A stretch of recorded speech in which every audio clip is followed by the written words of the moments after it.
के ज्योति जलावे, गाँव गली में मैया विराजे।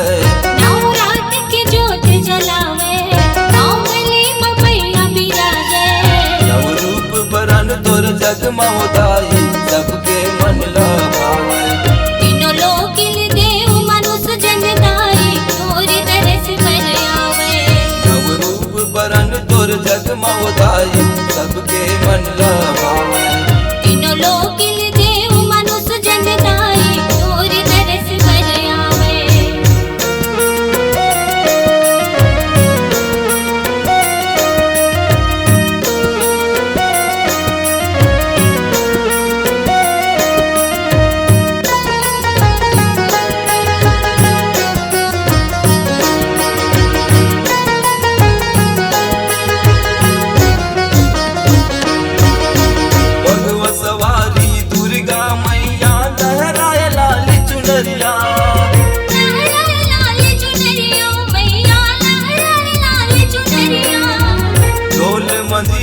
बाजे नगारा रघु रहना चाहे दुवरिया, लग रहना चाहे दुवरिया मैया, लग रहना चाहे दुवरिया।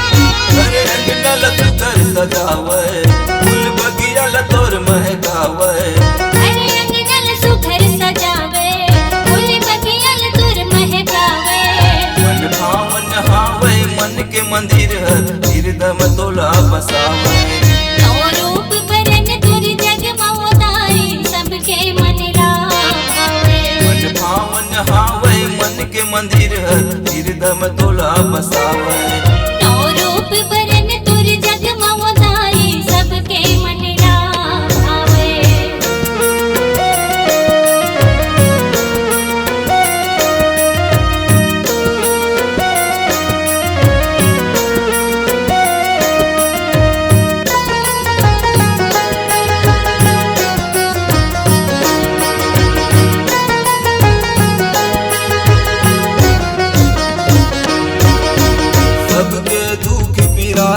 हर के जिंदगी में कर दे बिहान, जिंदगी में कर दे बिहान ओ मैया, जिंदगी में कर दे बिहान।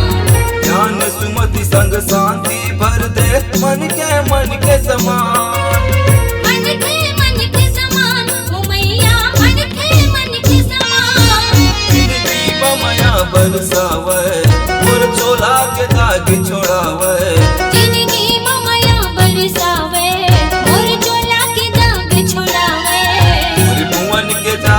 भारी शक्ति कर्म के लेखा बनावे। रूप बरन तुर जगमगाई, सबके मन लावे। भुवन के जादू में भारी शक्ति कर्म के लेखा बनावे। रूप बरन तुर जगमगाई, सबके मन लावे।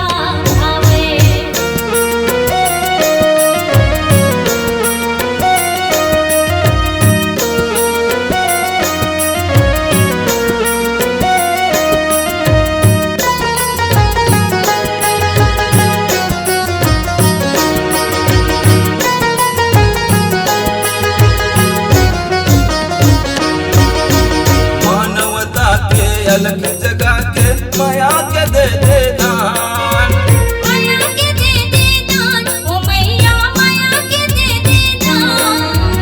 जुर मिल के सब सेवा बजायन, महिमा के करन बखान। महिमा के करन बखान ओ दाई, महिमा के करन बखान। हर नारी तरस सब पावे, सखियन सब मंगल गावे। हर नारी तरस सब पावे,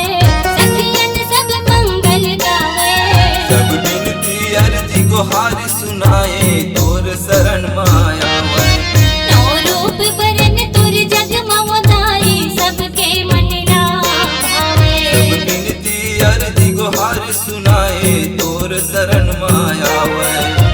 रूप बरन तुर जगमगाई, सबके मन लावे। नवरात्र के ज्योति जलावे, गाँव गली में मैया विराजे।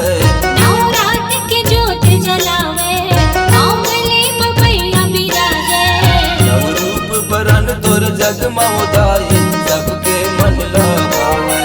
तीनों लोक देव मनुष्य जनताई, तोर